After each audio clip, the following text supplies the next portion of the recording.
So hello, this is about the third time I'm trying to record this today, but I've actually tried recording this like 5 times yesterday, and I was gonna just edit what I had from the recording yesterday, but the final recording is 2 hours long, and I don't want to edit something 2 hours long, at least not at the moment. I would like to share my knowledge, even though they might not be incredibly great, as soon as possible, I guess. I mean, it's not really needed, but I've been working on this on and off, at least on the writing side. Anyway, but yeah, this is gonna be a video about the way I go about making renders of Final Fantasy XIV characters in Blender. I may not be as detailed as I would have liked to be. If you want those explanations of what I'm doing on the step-by-step, there will be a document link in the description, as well as other stuff that I use along the way.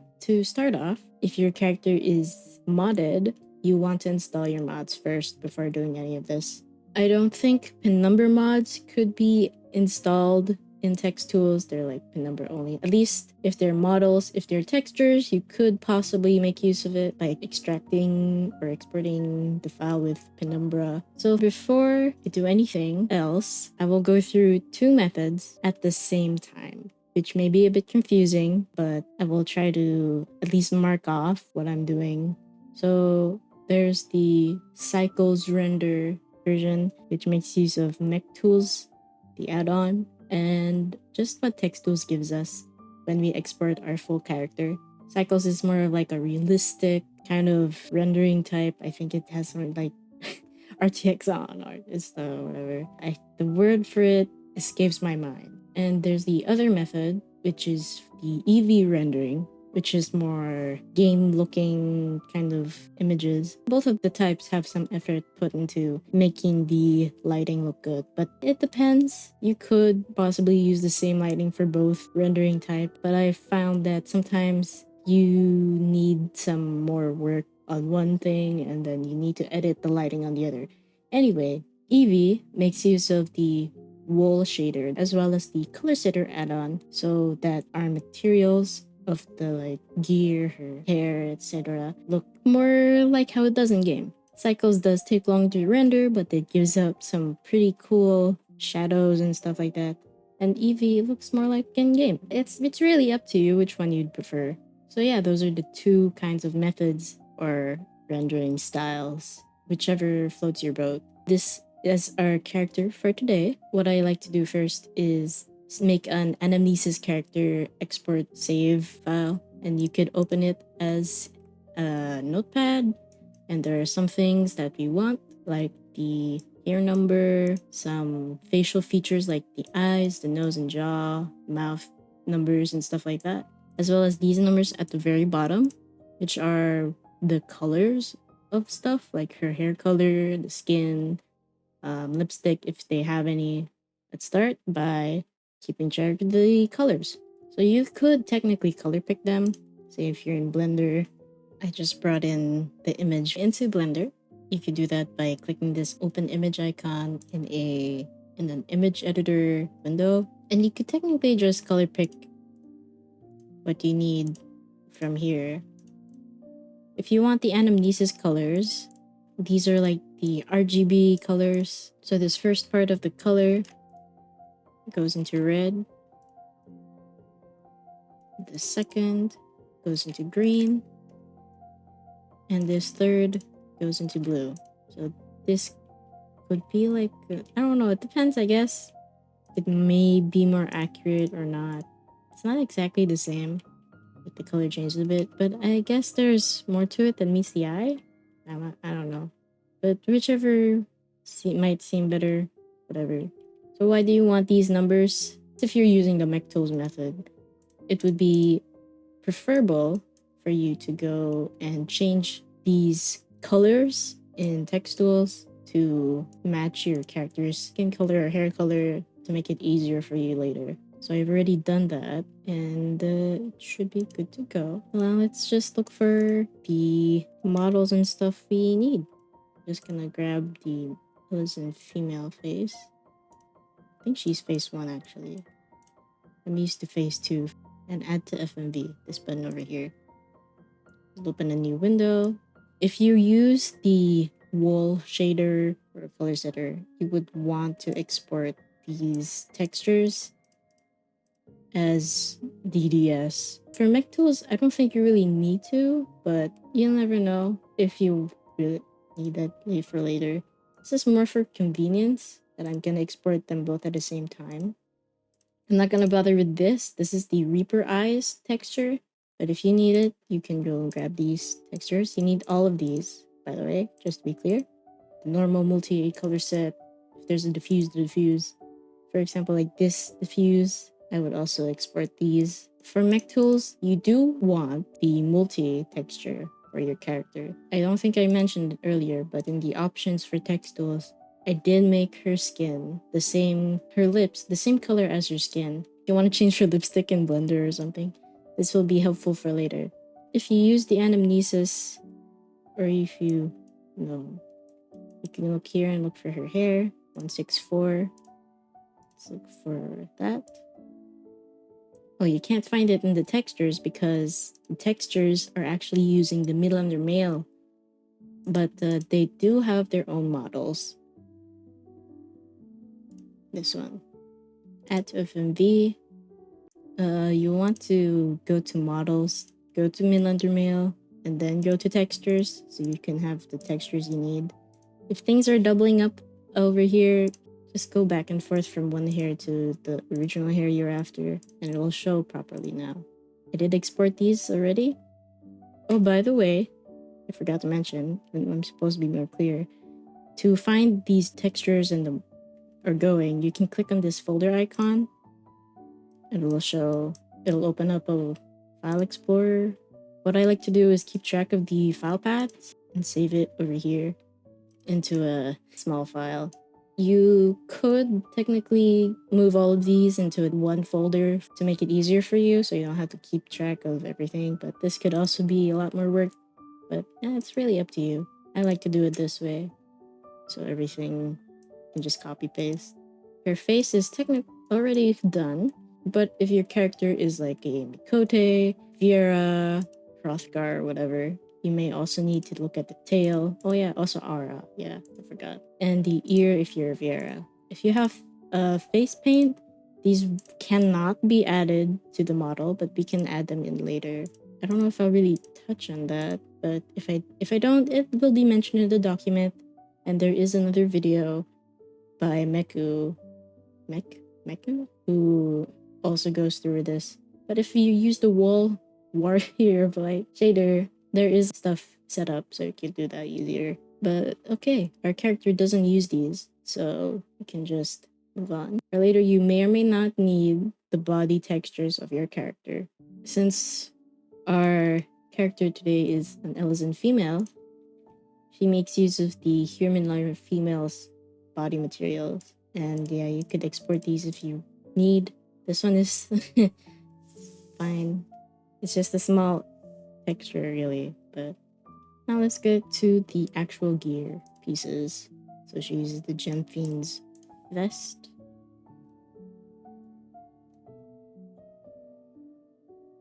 I would export these. Double check that we're in the appropriate race. Since she's an Elysian F, she uses the Midlander female. If you're like a Hrothgar or Roganin, there's this one. If you're a Lalafell, you use Lalafell male. Unless there's like two gender kinds. If your gear is dyed, you have to go through the color set. Let's have the false nails as our example. Here in the color set, this may be a lot to look at, but it's fine. What you need to do is look through these rows. If this dye template section over here says undyeable, it's, well, not dyeable section of the gear, but if it has a number, it is dyeable. So what you want to do is look at this preview dye number over at the top right. There is a section, a drop down that lists the dye names. It's kind of doubled up the names right next to each other, but whatever. I already set it to jet black, but let's just do that again, I guess. If I can find it.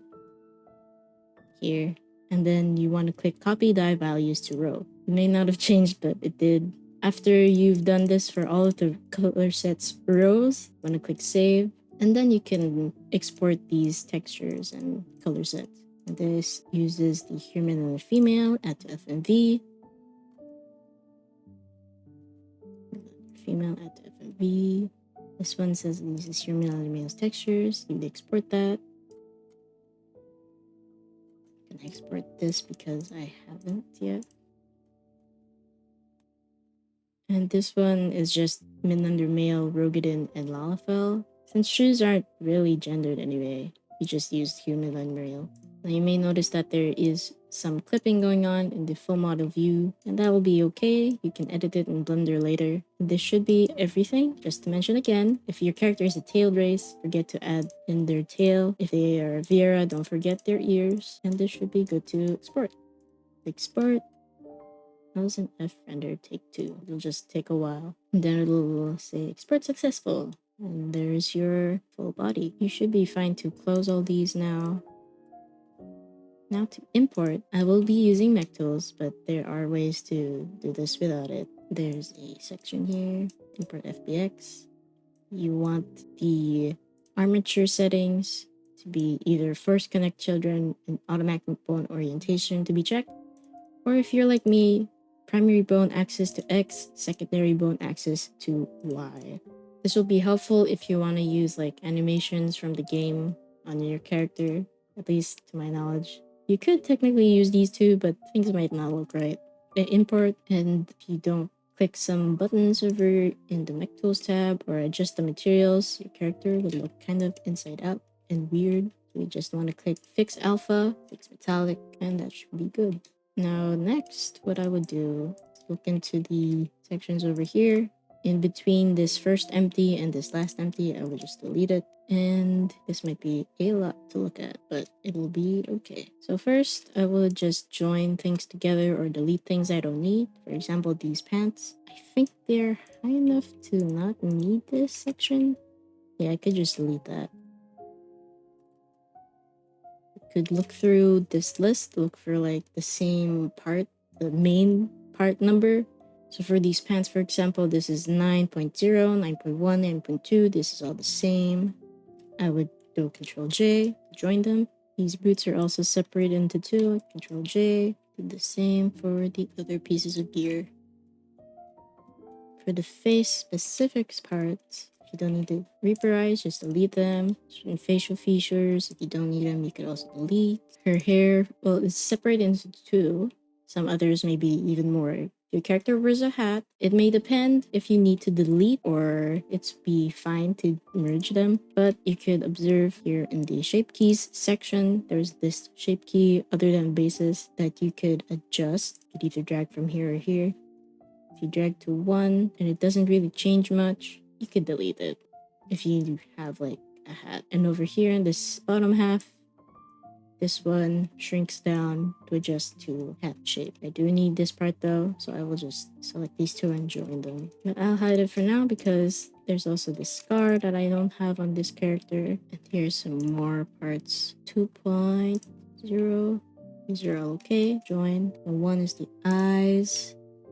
0 are the face. Actually, at this point, I find with joining these all together, any skin related materials, I will join as well.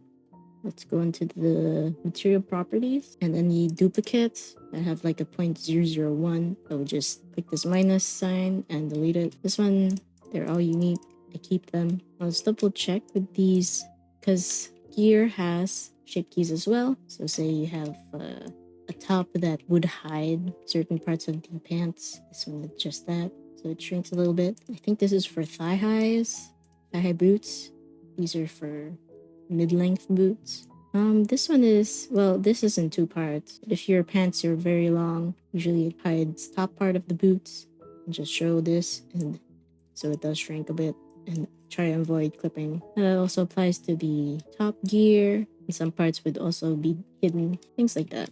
So next, we have our Ellison lady's face we want to adjust because they also have a lot of shape keys.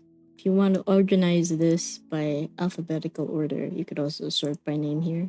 So there are a lot of these stuff, and they adjust the facial options and stuff that you would see in the character creation. So this is for her eyebrows. This is for her ears. Sometimes characters do not have this etc. section, but I think Lalafell might have them as well. I don't know what else would be in this etc. though. And the eye shape and the iris if you use a smaller eye, although it's not very noticeable here. The mouth shape and the nose.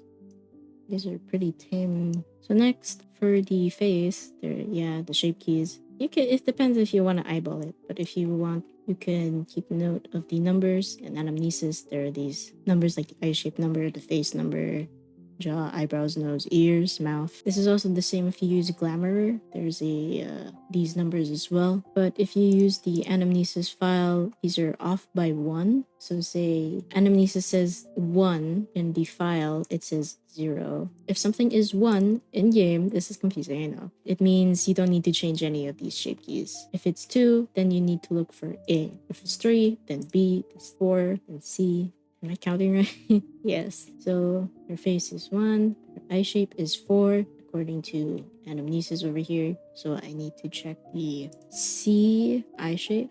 There is some difference. She's mouth 1, which means I don't need to change anything. Jaw 2, which means A. Eyebrows 2. Brow A. Ears 3.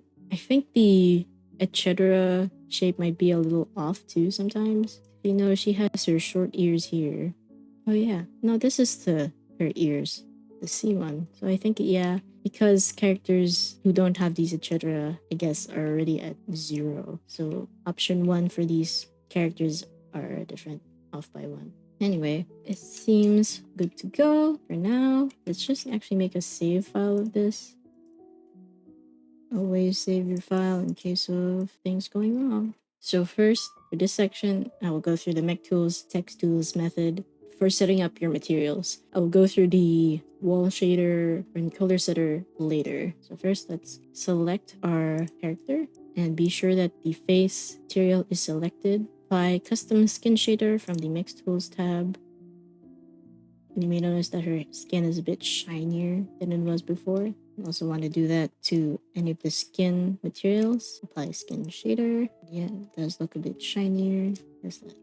And at this point, I would like to add a new collection for lights. And this collection, I'll just go for, just to make things clear, let's add a light by Shift A, light. Let's just go with an area light. And in this setting over here, we can check scene lights so we can kind of see what's happening and adjust the light settings over here. You can also go into the actual rendered mode. Actually, since I changed the world's color, it also made this bright. Now cycles does take a bit. If you noticed, it does this whole noisy kind of thing, and then it slowly goes into the cleaner, not as pixely, but still kind of pixely render. And you may notice there's a bit of a neck seam here, the dreaded neck seam. So you want to have the face and the neck mesh selected and join them. Go to edit mode, select where that seam is, M to merge by distance. We go back into the rendered view. The neck seam should not be there anymore, or at least lessened. So it does seem kind of gone. So that's cool. Now if you wanted to apply lipstick, go back to the object. There is this. Since you've joined the materials or meshes together, there are more materials over here. So the face, and then the Mektools shader node over down here has a face or skin drag value box thing. If it's at 0, this means it's the face material. If it's at 1, that means it's for the skin. At least for the skin, let's turn out 1. And for face, you may notice that it affects the whole character, which is not right. And that's because the multi-texture that TexTools exports is gray, and we're actually after a different image, which is orange. So that's why we exported that image from earlier. This one, pick a PNG, and then change it to non-color. And now the lips should be able to actually change. And then I put the number I saved earlier into there, and there her lipstick. Next, there is also a button to, after making sure that the iris material is selected, fix eyes.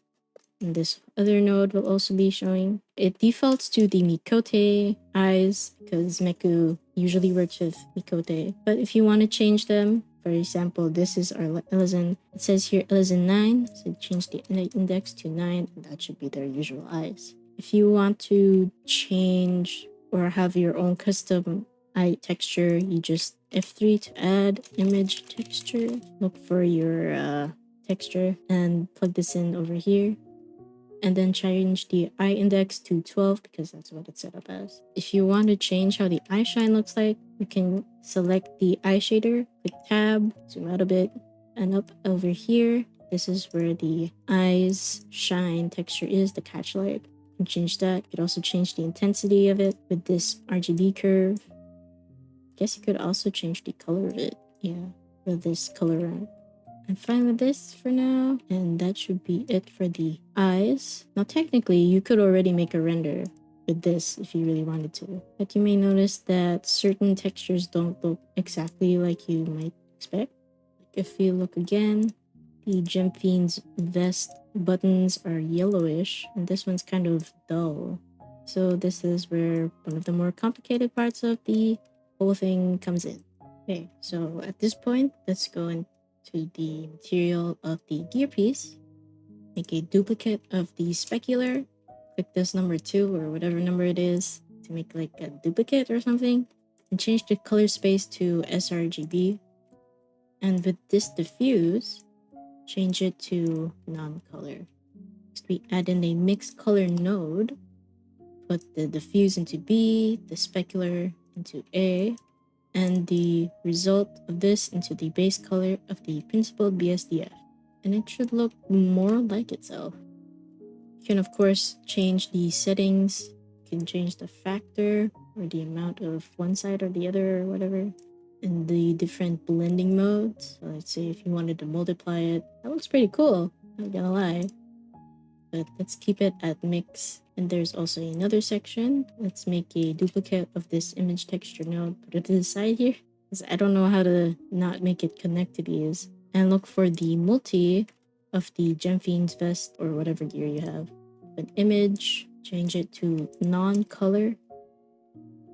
Just shrunk it down so I can move it. And put the color into the metallic and roughness of the principled BSDF. It may not look like much, but if you, it makes a bit of a difference, the shading or whatever, if you hit one or the other for this one. So yeah, you do this for all the other pieces of gear. Of course, you can still use what's already given to you if you like how it looks. It's really up to your like preference. I'm just gonna do this for everything. Just go through, well, most of the gear pieces to do this. I don't think the nails really matter.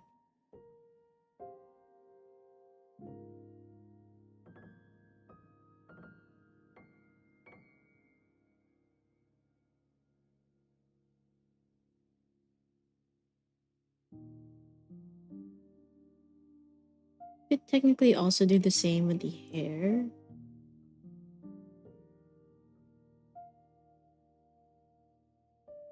Actually, yeah, since we changed the hair color in the TexTools custom section, it does also export the full model with the color, which is nice. The hair I don't think has a multi the same as the gear does, so you can just let it be. And I forgot to change the eye color of our little lady here. And at this point, it's almost ready, depending on how you feel about the materials. Some gear pieces have like 2 really close together meshes stuck together. I don't know what button this is called, backslash. And if we look at the face orientation, there's actually 2 meshes right next to each other. It's something to do with the back faces, I believe. You could just scale them a bit smaller. You ideally want everything that's visible to you to be blue and anything inside to be red or whatever, pinkish. But that's something if some textures don't look right. I'm honestly kind of bothered about her eyes, so I'll just quickly do my scuffed way of changing the eyes a bit. Just the iris. Going to UV editor, scale X-1. Okay, there. The eye shine is facing the same way. It bothered me that it was going opposite directions. So this is the method for the TexTools, Mektools, materials. Now I will go over to the Colorsetter method. Now for the Colorsetter, you have to use the Eevee render engine. For cycles, you can kind of use either, but the Colorsetter needs Eevee. It doesn't work in cycles. Something to do about a glossy node or a RGB node inside the shaders. I don't know how that works. You could apparently bake the material or the nodes and it could work in cycles, but I don't know how to do that. I'm stuck with Eevee if I want to use it.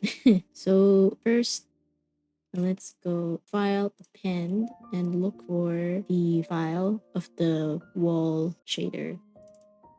Go into there, go into the material folder and select everything you need. I don't need the Hroth or Miqo detail, so I can deselect that and append. Nothing happens, but that's okay. All you need to do is select the appropriate material. In this case, the skin material. You could either go here or over here. Look for skin, that in, and something is missing. Well, but that'll be okay. We just need to put in these textures. And these ones have to be DDS file format, at least to my knowledge. Normals, and if they need to be non-color, nodes will tell you. So I'll turn this into non-color, multi-skin texture to non-color, and the diffuse as is. And then you put in the skin color over here. Skin, copy that, paste here. You could also bring, like I did earlier, you could just color pick from here if you need. I might actually just do that. For the face, be sure you're selecting the face and look for face material. We'll also do the same. The normal, the non-color, the multi, change to non-color, and the diffuse stays as is. Let's just color pick the skin. If you have a face paint decal, you can look for one. Typically exported it already with TexTools, or if it's like a mod or something, you look for the file. I don't remember what this one is. So yeah, you just need to put in all these materials that you need. If you use a face paint, you just need to look for your texture. For example, this is the texture I'm going to be using in this example. And be sure to have face paint enabled. And you can mess with the how dark or light it is, or how the brightness. And you can take the very slightly adjust it even more. If you have lipstick, you need to have the lip color enabled, and then you could adjust how light or dark the color will turn out. And that should be the face done. Hair next. And again, usually it's the Midlander male. Then you change the hair colors over here. If you have highlights, be sure to enable highlights. Character does not, so I'll just turn that off. I don't know what anisotropy means, but if you find that your character's hair is a bit darker than you thought, or want to change it, you can enter the node even more and look around. You can look at this bright or contrast and adjust it a bit. I don't really see what contrast is doing, but bright can change the output a bit. And there are other stuff you can look at too as well if you need to. Let's go to the etc. A, or stuff like the eyelashes, the eyebrows, and if you have the like extra facial things, in this case the ear clasps or face ac or accessories. Again, materials, multi. This one does not have to be set to non-color, but this one, the normals do. And then you could adjust the colors and stuff again. Tattoo color depends on what kind of secondary thing there is, but for this one, it's your ear clasps. If you're an aura, I believe you just need to have this limbo ring enabled. and change whatever your limbo eye color is. Just like that. There's also a setting to brighten the hair, or at least like the eyebrows. And then we have the eyes. So select the eyes materials, eyes, and look for the materials once more. Again, if you have a different set of eyes textures you want to use, that also goes here. Oh, and since I did separate the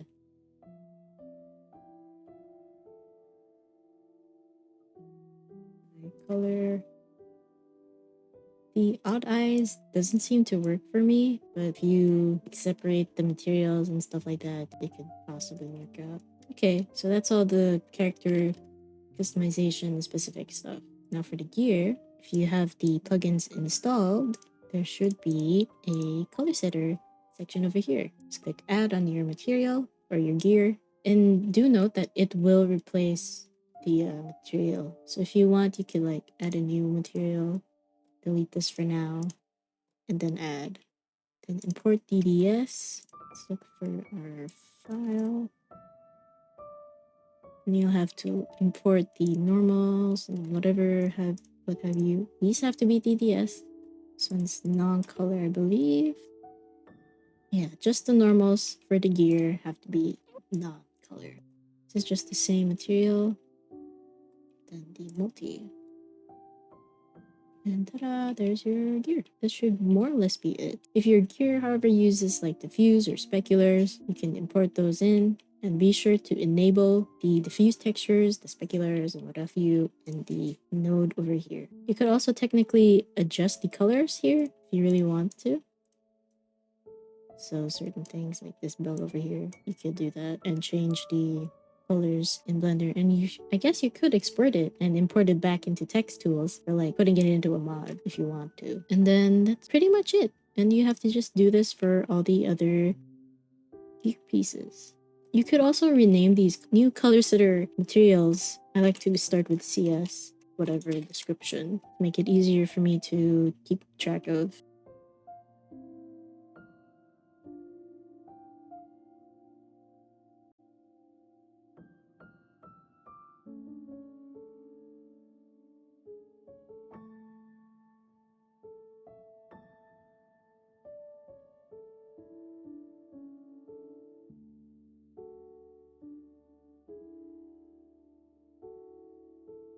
And that should be it for like all the materials. I guess I could have also done with these nails, but like I don't really care about that much. So that should be good to go for rendering in Eevee. If you've noticed that the hair looks kind of crunchy, it's kind of just because Final Fantasy XIV's textures are pretty crunchy. You could upscale them if you really wanted to.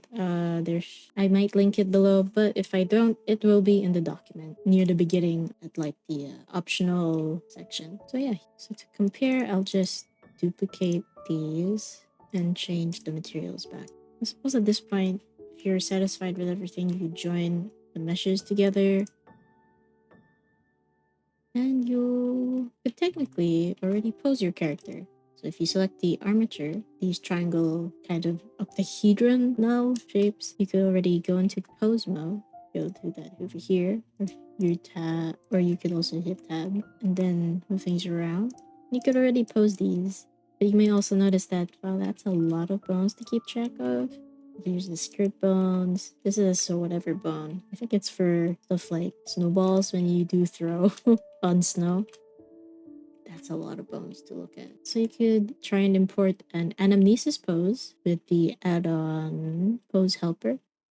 Need to pick your armature, import, let's look for a pose. Let's go with this Miqo squat. And yeah, it should already be just like that. If the face doesn't look right to you, you could always like select the face related stuff.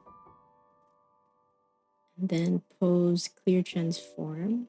I keep that on the shortcut. So then you'd still have to pose the face. I'm not sure how you can do that. Just import only the expression. I don't know how. But another way you could do that is by appending the rig from Mektools. So all you have to do is select your bones and remove bones. Actually, you also want to select your meshes and clear parents, because otherwise when you move things around, the things will fall back down to the ground, which isn't too bad to deal with, but it might be just for convenience. Actually, everything could be clear parents. Let's just delete this. And then all you're left with are these bones specifically. Now, if you move them around, it's like, whoa. Next, you want to check if any of these bones actually affect the model. These basic hair bones don't, so we can go into edit mode and just delete them. Other than the ears, because I think the ears already have their own bones in the rig, you could also delete them. This one does, this one affects it, this one too, and this one also affects it, so we can keep those bones. Next, let us append an armature. So since we have a lady, we go female rigs and look for your race, Felis. You go select the hair bones and then shift select the armature and then Control J, join them so they're all in one thing. And then you want to select these hair bones into edit mode and look for this bone, J cow, and then Control P, keep offset. So now if you do that, it also moves along with the head. If you want to change the appearance to match the whole other vibe of this, go into here, viewport display, custom object. There is a hair bone already, and I don't know if you need to have like something enabled in the preferences, but you can copy to selected.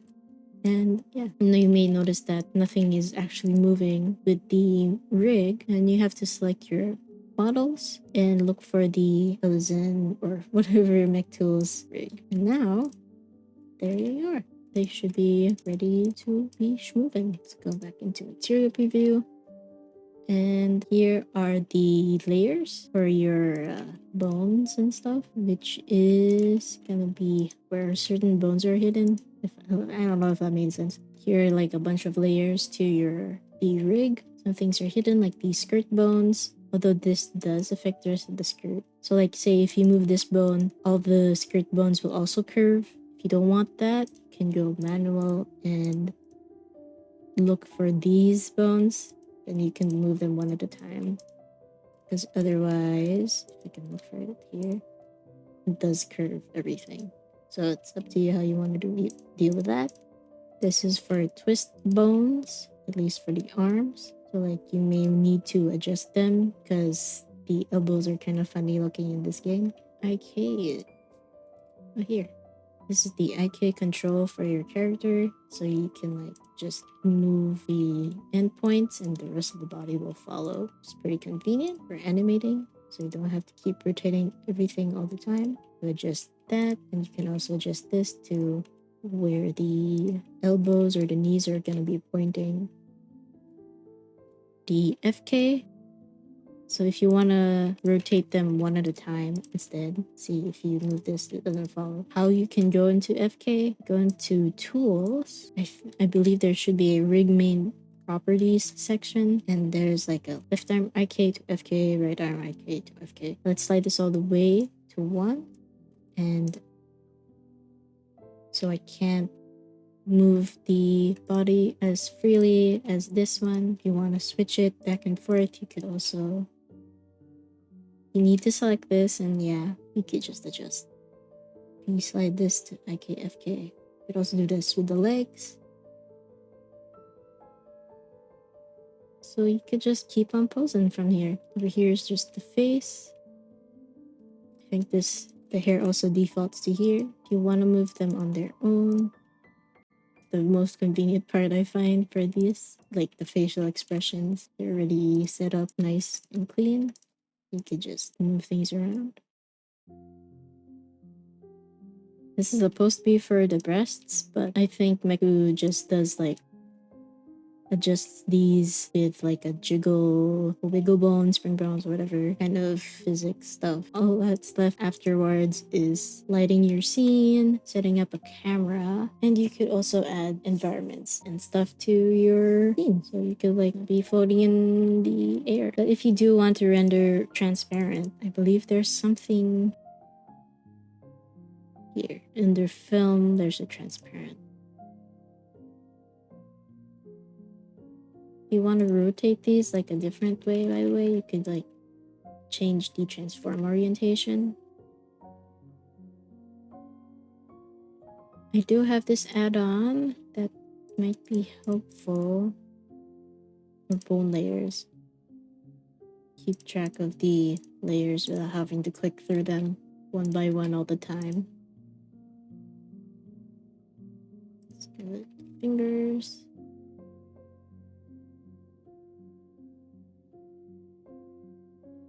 The thing about Eevee is that it's not as heavy as cycles, so you can actually do all this stuff within the rendered view already.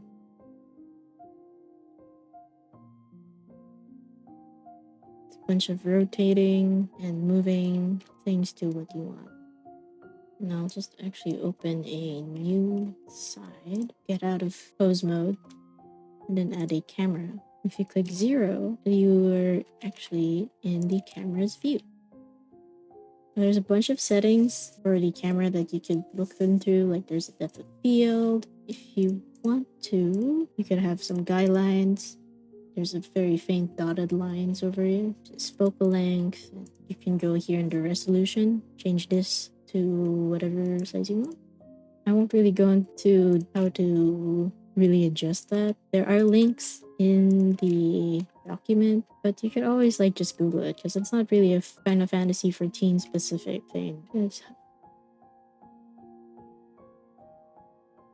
I can hide them all. Then you can either go here. Actually, I go here.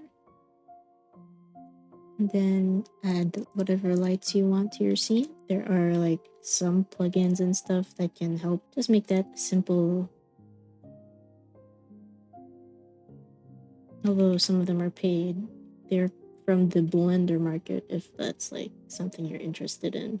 And if I wanted to render, I could render right now because without a camera, there wouldn't be anything for Blender to like have a reference of. However, right at this moment, I have like 2 of these guys. I want to turn this off. I only want to have one of them visible. Otherwise, the other person will also render.